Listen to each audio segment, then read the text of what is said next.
একজন ভিখারি একটি আড়ম্বরপূর্ণ রেস্টুরেন্টে ঢুকল, আর খাওয়া দাওয়া করা লোকেরা সঙ্গে সঙ্গে ঘৃণা ভরা দৃষ্টিতে তার দিকে তাকাল। কর্মচারীরাও অস্বস্তিতে পড়ল এবং ম্যানেজার এক তরুণী ওয়েট্রেসের কাছে এগিয়ে গেল।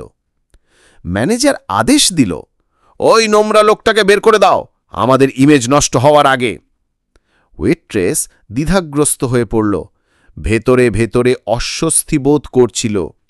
ম্যানেজার সতর্ক করল, যদি সে টাকা না দেয় তবে তোমার বেতন থেকে কেটে নেব। ওয়েট্রেস মাথা নাড়ল, কিন্তু তাকে বের করে দেওয়ার পরিবর্তে ভিখারিকে সযত্নে বসিয়ে দিল এবং ফিসফিস করে বলল, এটা ফ্রি, আমাদের পক্ষ থেকে।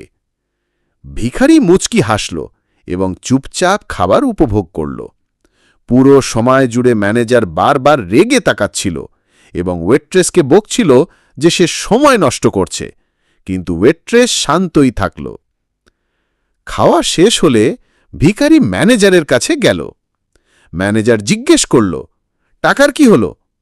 ভিখারি হাসল এবং বলল, তোমাকে চাকরি থেকে বরখাস্ত করা হল।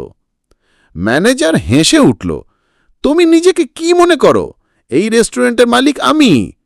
তখন ভিখারি পরিচয় দিল, এই রেস্টুরেন্টের আসল মালিক আমি। আমি শুধু পরীক্ষা করছিলাম আমার কর্মচারীরা সবার সঙ্গে কেমন আচরণ করে।